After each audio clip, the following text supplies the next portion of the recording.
پھر حضرت علی رضی اللہ تعالیٰ عنہ آپ روایت کرتے ہیں، بڑی پیاری روایت، نبی پاک علیہ الصلاۃ والسلام نے ارشاد فرمایا، رحم اللہ ابا بکرین، اللہ میرے ابو بکر پر رحم کرے، اللہ میرے ابو بکر پر رحم کرے، انہوں نے اپنی بیٹی کی شادی میرے ساتھ کی اور مجھے دار ہجرت کی طرف انہوں نے اٹھایا، پھر فرمایا کہ اللہ میرے ابو بکر پر رحم کرے کہ اس نے میرے بلال کو اپنے مال سے آزاد کروایا، میرے بلال کو اپنے مال سے کیا کیا؟ آزاد کروایا۔ پھر اس کے بعد نبی پاک علیہ الصلاۃ والسلام نے ارشاد فرمایا، اب نبی پاک علیہ الصلاۃ والسلام روایت کر رہے ہیں سیدنا علی المرتضیٰ شیر خدا، نبی پاک علیہ الصلاۃ والسلام نے ارشاد فرمایا، نبی پاک علیہ الصلاۃ والسلام اپنی زندگی میں خلافت کی ترتیب بیان کر رہے ہیں کہ میرے بعد سب سے افضل کون ہے، اس کے بعد افضل کون ہے، اس کے بعد افضل کون ہے، اس کے بعد کون ہے۔ سب سے پہلے نبی پاک علیہ الصلاۃ والسلام نے ارشاد فرمایا کہ اللہ میرے ابو بکر پر رحم کرے۔ پھر نبی پاک علیہ الصلاۃ والسلام نے حضرت سیدنا صدیق اکبر رضی اللہ تعالیٰ عنہ کے 3 اوصاف بیان کیے۔ اس کے بعد نبی پاک علیہ الصلاۃ والسلام نے حضرت عمر فاروق رضی اللہ تعالیٰ عنہ کا ذکر کیا کہ اللہ میرے عمر پر رحم کرے کہ میرا عمر ایسا ہے کہ وہ ہمیشہ حق بولتا ہے اگرچہ کڑوا ہی ہو، ہمیشہ وہ حق بولتا ہے اگرچہ کڑوا ہی ہو۔ پھر نبی پاک علیہ الصلاۃ والسلام نے ارشاد فرمایا، رحم اللہ عثمان، اللہ میرے عثمان پر رحم کرے۔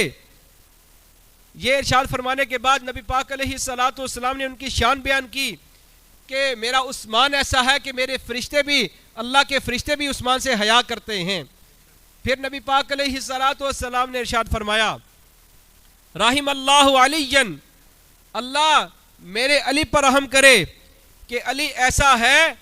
میرا علی ایسا ہے کہ جہاں جہاں حق ہوتا ہے اللہ عز و جل علی کو ادھر پھیر دیتا ہے، جہاں حق ہوتا ہے رب تعالی علی کو حق کی طرف پھیر دیتا ہے۔ اب یہ خلافت کی ترتیب نبی پاک علیہ الصلاۃ والسلام نے اپنی زندگی میں بیان کر دی۔ بیان کون کر رہے ہیں؟ علی المرتضیٰ شیر خدا، کہ کل کوئی بندہ یہ اعتراض نہ کرے کہ نبی پاک علیہ الصلاۃ والسلام نے پہلے صدیق اکبر کی شان بیان کی، پھر پہلے علی کی بیان کی، پھر صدیق اکبر کی، کہا نہ، نبی پاک علیہ الصلاۃ والسلام نے اپنی زندگی مبارک میں اپنے بعد جس بندے کی شان بیان کی وہ صدیق اکبر رضی اللہ تعالیٰ عنہ کی ذات ہے، وہ سیدنا صدیق اکبر رضی اللہ تعالیٰ عنہ کی ذات ہے۔ پھر حضرت سفینہ رضی اللہ تعالیٰ عنہ، یہ نبی پاک علیہ الصلاۃ والسلام کے غلام ہے۔ آپ اس کو روایت کرتے ہیں کہ جس وقت نبی پاک علیہ الصلاۃ والسلام نے مسجد نبوی شریف کی تعمیر کی تو حضرت اماں عائشہ صدیقہ طیبہ طاہرہ رضی اللہ تعالیٰ عنہ فرماتی ہیں کہ سب سے پہلے نبی پاک علیہ الصلاۃ والسلام نے پتھر لایا اور پتھر لا کر مسجد نبوی شریف کی تعمیر کے لیے پتھر رکھا۔ پھر نبی پاک علیہ الصلاۃ والسلام کے بعد صدیق اکبر رضی اللہ تعالیٰ عنہ آئے، انہوں نے آ کے پتھر رکھا۔ پھر سیدنا صدیق اکبر رضی اللہ تعالیٰ عنہ کے بعد